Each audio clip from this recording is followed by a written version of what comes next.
England are going to play Mexico at the Azteca in Mexico City at 2,240 meters above sea level. England play at Wembley at 25 meters above sea level. This is not 25 meters. This is a film about oxygen. We begin with the science. The air at sea level is 21% oxygen.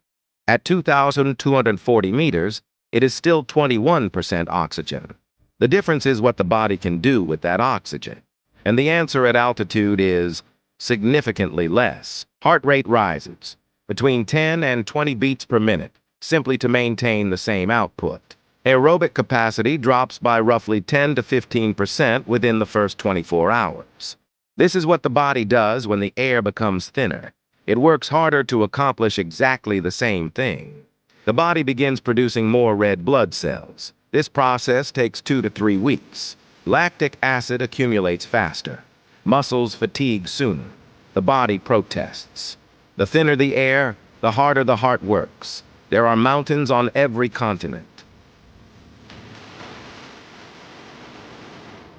But we are getting ahead of ourselves.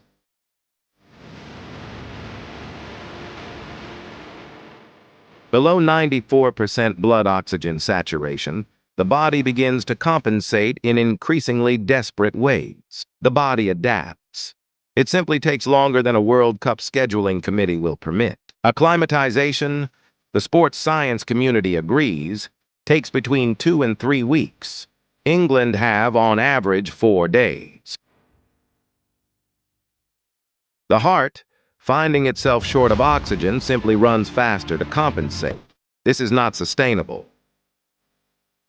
England have been here before. In 1970, they arrived as World Cup holders. In 1970, Gordon Banks saved a header from Pelé that is still described as the greatest save in football history. England then lost to West Germany in the quarterfinals. The altitude did not help. For the Mexican player, this is a Tuesday.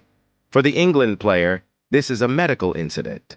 2,140 meters. This is, to put it diplomatically, not what England are used to.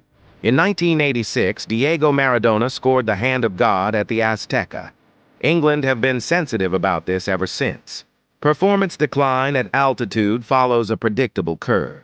England are somewhere near the steep part. There is a great deal of literature on altitude acclimatization. England have access to all of it. These are two different worlds. One of them is 2,215 meters higher than the other. And then there is the Azteca. 11 players, sea-level lungs, a 2,240-meter problem. The Estadio Azteca. Capacity, 87,523. Elevation, 2,240 meters. Record against England. Complicated. It was built in 1966. It has hosted 2 World Cup finals. It has never hosted England winning one. This is what it looks like from the inside. The local population, born at altitude, experiences none of this. They simply walk to work. The tunnel at the Azteca is 2,240 meters above sea level. The first breath outside it is the first test. The mountains above the stadium are 5,000 meters. The stadium itself is 2,240. England train at 50. 2,240 meters. Announced calmly by the instrument, received with less calm by the lungs. The city does not notice. The city never notices. The boots know nothing of altitude. They have been of no help in this matter. Full house, 87,523 people, every one of them breathing easily. They stand for the anthem. They breathe in. The air is thin and non-negotiable.